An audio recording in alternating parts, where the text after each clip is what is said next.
Welcome back. તો આખરે બોટાદના જે નાગરિકો છે તેમની ઇંતજારીની જે ઘડી હતી તેનો સમય આવી ગયો છે। બોટાદમાં આખરે વડાપ્રધાન નરેન્દ્ર મોદી પહોંચી ચૂક્યા છે। આપ દ્રશ્યોમાં જોઈ શકો છો પ્રધાનમંત્રી બોટાદ આવી ચૂક્યા છે। તેમનું પ્લેન એરફોર્સના ખાસ વિમાનમાં તેઓ અત્યારે બોટાદ પહોંચ્યા છે અને થોડી જ વારમાં હવે જે વિકાસ કાર્યો છે એ સમારોહ છે એ શરૂ થશે।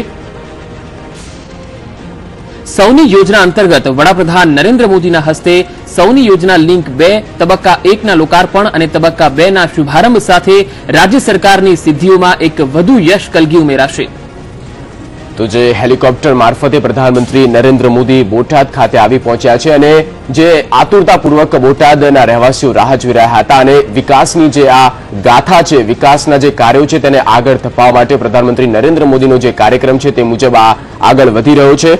ઉલ્લેખનીય એ પણ છે પંકજ કે કૃષ્ણ સાગર તળાવ જે છે તે નર્મદા નીરથી ભરવા માટે લિંક 2 નું જે યોજનાને લોકાર્પણના રૂપે જ્યારે બહાર કરવામાં આવી અને જ્યારે ખાતમુહૂર્ત થઈ રહ્યું છે ત્યારે એ સમયની ઘડી આવી ચૂકી છે જ્યાં શહેરીજનોની જે લાગણી હતી અને માંગણી હતી કે તેઓને પાણી પૂરતું પાડવામાં આવે અને પાણી ન મળી શકે તેવા અનેક પ્રકારની જે સમસ્યાઓ ઉદ્ભવતી હતી તે સમસ્યાનો આખરે નિકાલ હવે આવી જશે।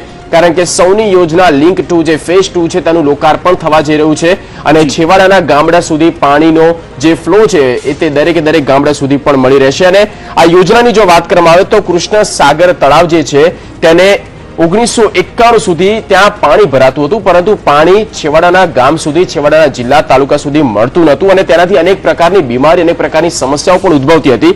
ત્યારે અંદાજિત 1.5 લાખની જે વસ્તી છે બોટાદની તે દરેક લોકોને હવે પીવાનું પાણી તો મળશે જ।